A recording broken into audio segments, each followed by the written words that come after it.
Semangat pagi Bapak, Ibu, dan Saudara kekasih Tuhan.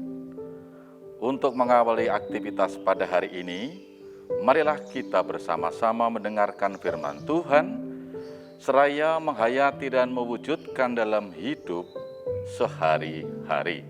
Namun sebelumnya, marilah kita berdoa mohon pimpinan Roh Kudus menguasai hidup kita. Marilah kita berdoa. Bapa Surgawi, dengan segala kerendahan hati, kami mengucapkan puji syukur atas kelimpahan berkat dalam hidup kami. Bahkan pada pagi hari ini, Engkau masih memberikan nafas yang segar, kesehatan, dan kesempatan untuk melaksanakan aktivitas. Selanjutnya kami mohon Roh Kudus menaungi hati kami untuk mendengarkan, menghayati, dan melaksanakan firman-Mu. Ampunilah segala dosa kami, dan hanya kami pinta dalam nama Tuhan kami, Yesus Kristus. Amin.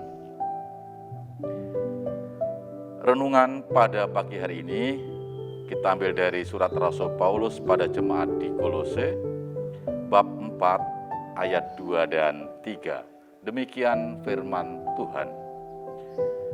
Bertekunlah dalam doa dan dalam pada itu berjaga-jagalah sambil mengucap syukur. Berdoa jugalah untuk kami supaya Allah membuka pintu untuk pemberitaan kami sehingga kami dapat berbicara tentang rahasia Kristus yang karenanya aku dipenjarakan. Bapak Ibu Saudara kekasih Tuhan, ada ungkapan yang sangat terkenal di dalam kehidupan kita sebagai orang Kristen yang demikian.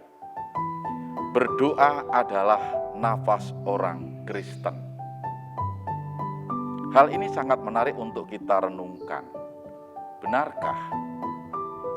Untuk memudahkan dalam memahami ungkapan tersebut, marilah sejenak mengingat pelajaran biologi di SD. Dalam ilmu biologi, ciri hidup itu meliputi tumbuh, berkembang, bereproduksi, bergerak, dan bernafas.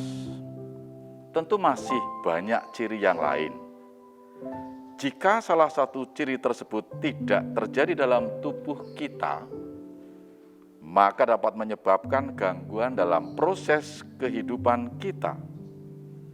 Bahkan bisa menyebabkan kelemahan, ketidakberesan fungsi organ, bahkan bisa kematian. Coba bayangkan, jika kita tidak tumbuh dengan baik, maka tubuh kita akan nampak seperti bayi terus. Tumbuh tetap lemah, kecil, bahkan ompong. Dengan demikian maka aktivitas akan sangat terbatas. Ada yang lebih fatal dari hal itu, yaitu bila organ kita yang disebut dengan organ pernapasan tidak bekerja dengan sempurna, maka maut mengancam kehidupan kita. Mengapa demikian? Karena respirasi atau bernafas itu merupakan proses metabolis dalam sel yang mampu menghasilkan energi. Kalau organ tersebut tidak bekerja, mana mungkin energi terbentuk? Kalau dalam tubuh kita itu kekurangan energi, maka yang terjadi lemas. Kalau tidak ada energi, mati. Sekali lagi, mati. Demikian gambaran kehidupan secara jasmani. Bagaimana dengan kehidupan rohani kita? Renungan pagi ini kita diingatkan melalui surat Rasul Paulus pada jemaat di Kolose.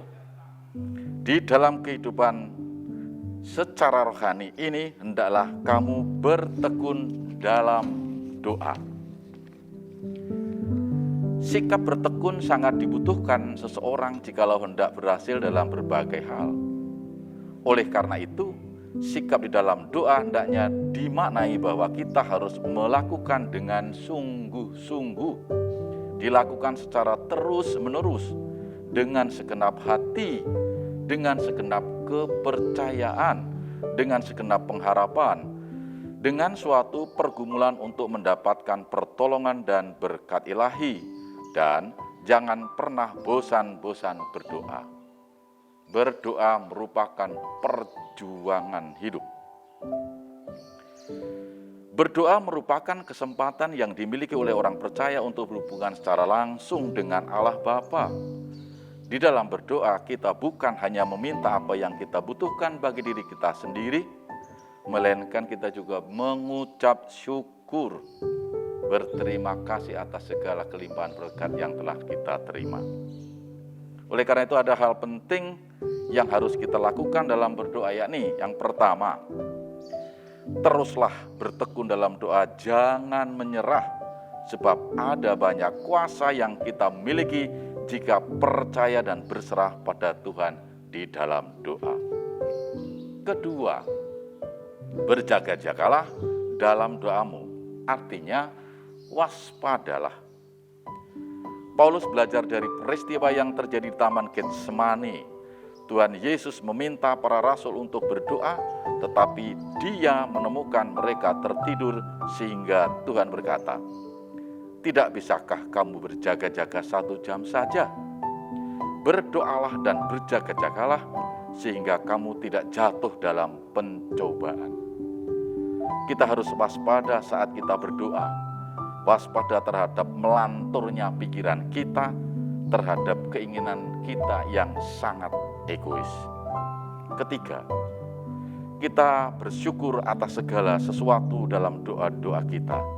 Setiap hari kita harus mensyukuri semua berkat dan pemberian serta pertolongan yang telah Tuhan berikan dan kita rasakan. Dengan bersyukur hati kita menjadi tenang. Dengan bersyukur bisa terhindar dari sikap mengeluh dan bersungut-sungut. Ketika bersyukur maka kita bisa menerima hidup apa adanya. Tidak ada beban dalam hidup, tetapi dapat merasakan sukacita hidup. Dengan bersyukur kita menjadi lebih hormat dan takut kepada Tuhan. Bapak saudara yang dikasihi Tuhan, sebagai orang Kristen hendaknya kita selalu berdoa dan mengucap syukur kepada Allah yang dimulai dalam keluarga. Kita adalah keluarga Allah yang terkecil. Sebab saat kita berdoa ada suatu pengajaran kepada anak-anak untuk berdoa dengan benar. Selain rasa syukur, memuji dan memohonkan segala sesuatu yang kita butuhkan untuk keperluan jasmani dan rohani, jangan dilupakan untuk menyatakan doa syafaat. Doa-doa syafaat ini hendaknya juga mencakup doa perantara untuk pembawa berkat, agar hamba-hamba Allah yang melayani menjadi alat kerja yang diberkati di dalam tangan Allah. Juga agar dapat berbicara tentang rahasia Kristus, sebagaimana yang diungkapkan oleh Rasul Paulus. Mengapa para hamba Allah juga dimohonkan untuk dapat berbicara tentang rahasia Allah? Hal ini sangat diperlukan sebab rahasia Allah tidak dapat diselami oleh akal manusia. Dibutuhkan kepercayaan untuk memahami rahasia Allah atau rahasia Kristus.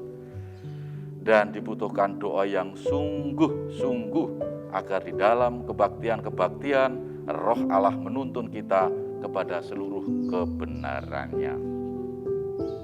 Amin. Bapak Ibu, marilah kita merenungkan sejenak dan kita tutup di dalam doa.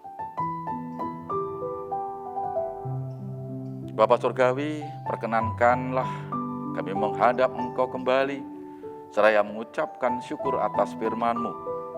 Selanjutnya kami mohon berkat-Mu di masa pandemi ini, secara khusus kepada para pemimpin di negara pemberian-Mu dan seluruh negara di muka bumi ini, dalam mengusahakan dan mengupayakan pemberantasan dan penanggulangan penyebaran virus corona. Demikian juga kami mohon Bapa, senantiasa memberkati para hamba-Mu yang Engkau kasih, Engkau pilih untuk melayani jemaat GKJ Karangbendo. jauhkan dari sakit penyakit, berikan kesabaran dan ketekunan dan pelayanan, dan berkatilah keluarganya.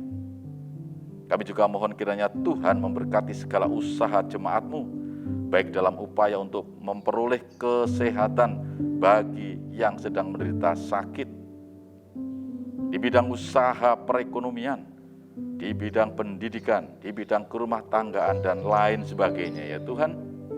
Karena kami percaya melalui berkat-Mu sajalah kami memperoleh damai sejahtera. Seluruh permohonan ini kami minta di dalam nama-Mu Tuhan kami, Yesus Kristus. Terpujilah nama-Mu kekal selama-lamanya.